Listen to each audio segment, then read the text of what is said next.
बिस्मिल्लाहिर्रहमानिर्रहीम, अस्सलाम वालेकुम। आज का जो हमारा नेक्स्ट टॉपिक ऑफ डिस्कशन है वो है बीट्स। तो सबसे पहले हम बीट्स की डेफिनेशन देखेंगे, उसके बाद हम देखेंगे कि इसमें छोटे छोटे कॉन्सेप्ट्स कौन से हैं। और एक और चीज़ याद रखिए कि ये जो आपका टॉपिक है बीट्स, ये शॉर्ट क्वेश्चंस और एमसीक्यूज़ में आता है। तो देखते हैं ये बीट्स क्या होती हैं। तो the phenomena of superposition of two waves of slightly different frequencies and travelling in the same direction is called beats.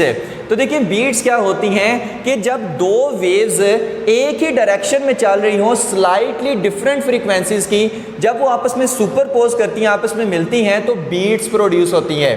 Condition कौन सी है कि दो वेव्स हैं लेकिन स्लाइटली डिफरेंट फ्रीक्वेंसीज हैं, बहुत ज़्यादा डिफरेंस नहीं है उनकी फ्रीक्वेंसीज में, स्लाइटली डिफरेंस है उनकी फ्रीक्वेंसीज में। वो भी बताएंगे कि क्यों स्लाइटली है, बहुत ज़्यादा डिफरेंस क्यों नहीं होना चाहिए।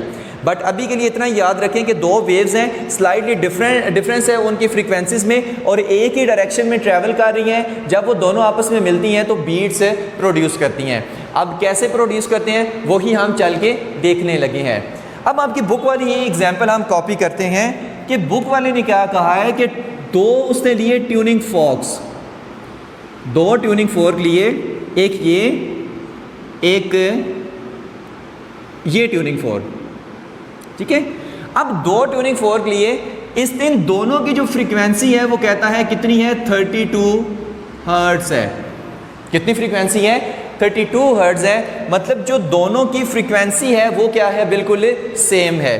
अब दोनों की फ्रीक्वेंसी सेम है तो उसने क्या किया, इन दोनों ट्यूनिंग फोर्क, ये ट्यूनिंग फोर्क अक्सर हर लैब में तकरीबन पड़े होते हैं, चाहे छोटी 9-10 क्लास हो, 11-12 क्लास हो, ये हर लैब में आपको मिल जाते हैं। तो ट्यूनिंग फोर्क को आपने क्या करना है, रबड़ पैड पे ऐसे मारना है तो ऐसे आवाज़ से प्रोड्यूस होगी टी इस तरह की। तो उन्होंने नोट किया कि 32 हर्ट्ज की फ्रीक्वेंसीज के ये दोनों ट्यूनिंग फोर्क है, मतलब इसकी भी 32 हर्ट्ज है, इसकी भी 32 हर्ट्ज फ्रीक्वेंसीज है, मतलब दोनों की फ्रीक्वेंसीज क्या है, सेम है। जब इन दोनों को इस तरह से रबड़ पैड पे मारा गया तो जाहिर है साउंड वेव्स निकली। अब वो साउंड वेव्स जब आपस में इंटरमिक्स हुई, आपस में सुपरपोज की, तो किस तरह की आवाज़ आई, मतलब इस तरह की आवाज़ आई जैसे आप कंसीडर कर सकते हैं कि टी इस तरह की आवाज़ आई, यानी एक ही नोट वाली फ्रीक्वेंसी वाली आवाज़ हमें सुनाई दी, एक ही नोट वाली फ्रीक्वेंसी वाली हमें आवाज़ क्या की, सुनाई दी, यानी कोई इसमें डिफरेंस नहीं था, एक ही नोट वाली। अब उन्होंने क्या किया, कहते हैं अच्छा करते हैं तुम्हारा इलाज। उन्होंने क्या किया कि एक ट्यूनिंग फोर्क पे ना वैक्स लगा दी, एक ट्यूनिंग फोर्क पे क्या की, ऐसे वैक्स लगा दी।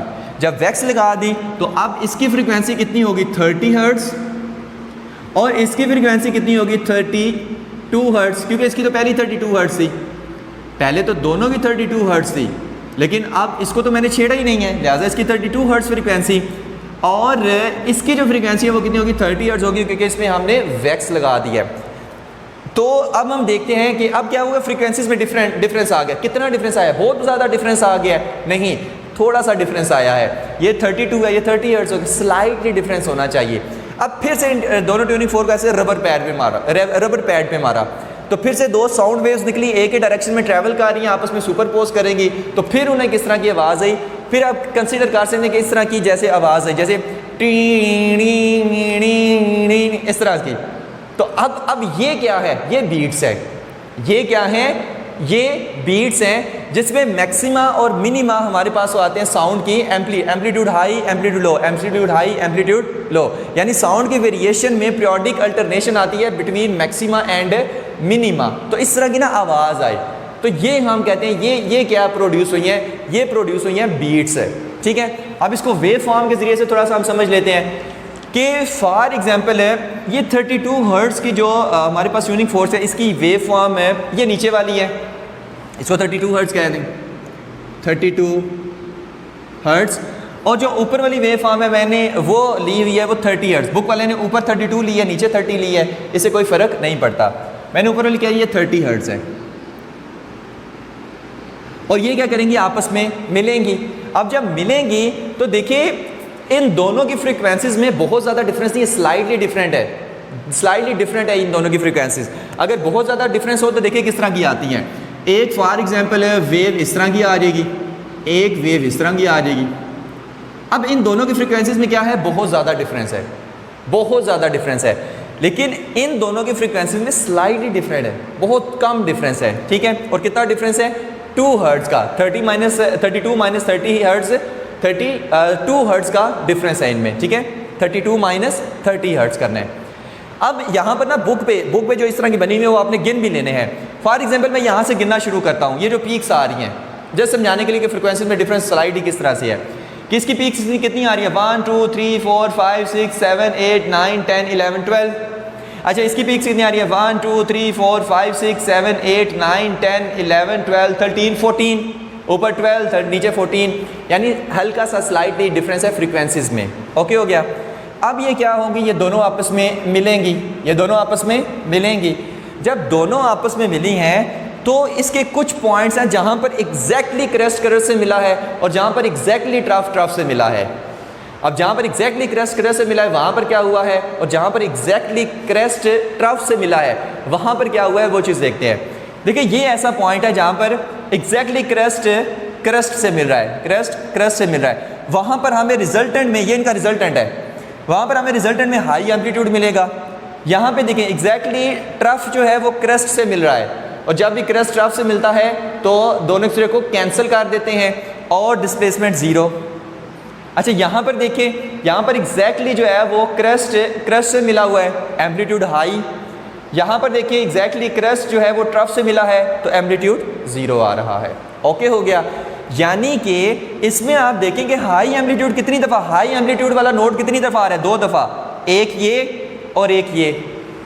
क्यों? क्योंकि जो फ्रीक्वेंसीज में डिफरेंस है वो कितना है, F beats is equal to F1 minus F2, यानी कि 32 माइनस 30 हर्ट्ज़ कितना आ गया, 2 हर्ट्ज़। तो 2 हर्ट्ज़ की फ्रीक्वेंसीज का डिफरेंस है, लिहाजा हमारे पास 2 दफ़ा ये हाई एम्पलीट्यूड आया, 2 दफ़ा क्या आया, हाई एम्पलीट्यूड आया। मतलब कि एक सेकंड में 2 दफ़ा हमें ये हाई नोट सुनाई देगा। जैसे ना आप इसको इस तरह से कंसीडर कर सकते हैं, जैसे एक सेकंड गुजरा ना कि टी टी, तो कितनी दफ़ा, 2, वो टी ऊंचा कितनी दफ़ा गया, 2 दफ़ा। तो बीट्स कितनी प्रोड्यूस हुई हैं, यहाँ पर 2 बीट्स प्रोड्यूस हुई हैं, ठीक है, 1 और ऐसे 2। एफ क्या है, बीट फ्रीक्वेंसी, और वो कितने की है, 2 हर्ट्ज़ की है, वो कितने की है, 2 हर्ट्ज़ की है। और 2 हाई नोट हमें सुनाई दिए हैं, 2 हाई नोट बीट की फ्रीक्वेंसीज के हमें सुनाई दिए हैं। ओके हो गया।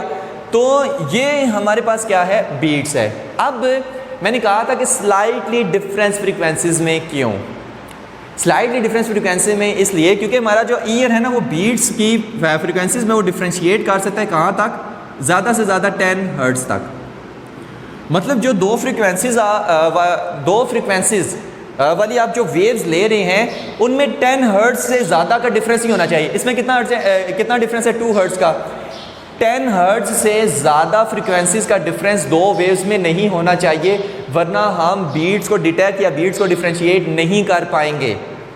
जैसे फॉर एग्जांपल है, अगर मैं कहूँ कि 2 हमारे पास ऐसे ट्यूनिंग फॉक्स हैं कि जिनमें फ्रीक्वेंसीज का डिफरेंस 10 हर्ट्ज़ से ज़्यादा का है। अब जब इनको आप वो वाइब्रेट करवाएंगे, इनको आप रबर पैड में मारेंगे, तो फिर जो साउंड ऐसे आप कह लें कि सुनाई देगा, वो किस तरह का सुनाई देगा, ऐसे सुनाएगा, इस तरह का। यानी कि हम बीट्स को जज नहीं कर पाएंगे। तो 10 हर्ट्ज़ से कम फ्रीक्वेंसीज होंगी तब हमें बीट सुनाई देंगी, अदरवाइज नहीं हम उनको डिटेक्ट, नहीं हम उनमें डिफ्रेंशिएट कर पाएंगे, हम बीट्स को डिटेक्ट ही नहीं कर पाएंगे। डिटेक्ट का मतलब हम बीट्स को सेंस ही नहीं कर पाएंगे, यानी इतनी ज़्यादा वो हमारे पास इस तरह के हाई एम्पलीट्यूड आ जाएंगे। तो 10 हर्ट्ज़ से कम की, ये अक्सर MCQs में आ जाता है, 10 हर्ट्ज़ से ज़्यादा की फ्रीक्वेंसी का डिफरेंस नहीं होना चाहिए, 10 हर्ट्ज़ तक ही होना चाहिए, या 10 हर्ट्ज़ से कम होना चाहिए, ज़्यादा बेहतर है। तो ये हो गया बीट्स है। अब नेक्स्ट इसमें बात आती है कि बीट्स को हम म्यूज़िकल इंस्ट्रूमेंट ट्यून करने के लिए कैसे यूज़ करते हैं, म्यूज़िकल इंस्ट्रूमेंट ट्यून करने के लिए कैसे यूज़ करते हैं। देखिए, अगर हमारे पास 2 इंस्ट्रूमेंट है, फॉर एग्जांपल 2 गिटार है, एक ये मेरा हाथ गिटार समझ लें, एक ये दूसरा हाथ, एक दूसरा गिटार समझ लें, मतलब हमारे पास 2 गिटार हैं और इसकी हमें फ्रीक्वेंसी नाउन है, इसकी फ्रीक्वेंसी हमें अननाउन है, इसकी फ्रीक्वेंसी नाउन है, इसकी फ्रीक्वेंसी अननाउन है। तो मैं इसको ना ट्यून करना चाहता हूँ। अब मैं ट्यून किस तरह से करूँगा वो चीज़ देखते हैं। देखिए जब अगर तो इन दोनों की फ्रीक्वेंसीज में डिफरेंस है तो मैं जब दोनों को ऐसे बजाऊंगा, दोनों की स्ट्रिंग को ऐसे छेड़ूंगा तो बीट्स मुझे सुनाई देंगी, ठीक है, दो साउंड वेव्स क्रिएट होंगी ना, और बीट्स अगर मुझे सुनाई दे रही हैं मतलब इन दोनों की फ्रीक्वेंसीज में डिफरेंस है। अब मैं क्या करूंगा, ये जो गिटार है जिसकी फ्रीक्वेंसी अननोन है, मैं इसके नॉब को ना टाइट करूंगा या लूज करूंगा, टाइट करूंगा या लूज करूंगा, और तब तक टाइट या लूज करूंगा कि जब तक मैं इन दोनों को बजाऊं और कोई बीट सुनाई ना दे। यानी मैंने इसको टाइट किया या ऐसे लूज किया तो अब मैंने इन दोनों को ऐसे बजाया, इन दोनों की स्ट्रिंग को ऐसे छेड़ा तो एक साउंड प्रोड्यूस हुआ, और अब मुझे बीट्स कोई नहीं सुनाई दी, अब मुझे बीट्स कोई नहीं सुनाई दी। इसका मतलब है कि इन दोनों की फ्रीक्वेंसीज के दरमियान डिफरेंस ज़ीरो हो गया है, यानी अब जो इसकी फ्रीक्वेंसी है वो ही इसकी फ्रीक्वेंसी है, तो हम कहते हैं कि ये म्यूज़िकल इंस्ट्रूमेंट ट्यून हो चुका है। तो हम इसे क्या करते हैं, बीट्स को यूज़ करते हैं म्यूज़िकल इंस्ट्रूमेंट्स को ट्यून करने के लिए। और ट्यून कैसे करते हैं, जब दोनों में फ्रीक्वेंसीज का डिफरेंस ज़ीरो हो जाए यानी कोई बीट सुनाई ना दे तो हम कहते हैं कि म्यूज़िकल इंस्ट्रूमेंट ट्यून हो चुका है। अब जो इसकी फ्रीक्वेंसी है वही इसकी फ्रीक्वेंसी है, क्योंकि फ्रीक्वेंसीज में डिफरेंस ज़ीरो तो दोनों की फ्रीक्वेंसी सेम, कोई बीट प्रोड्यूस नहीं हुई, कोई बीट सुनाई नहीं दी, तो हम कहेंगे कि म्यूज़िकल इंस्ट्रूमेंट ट्यून हो चुका है। तो ये था हमारा आज का लेक्चर बीट्स। होप्स हो कि आपको सारा समझ आ गया होगा। Thank you very much. Allah हाफिज़।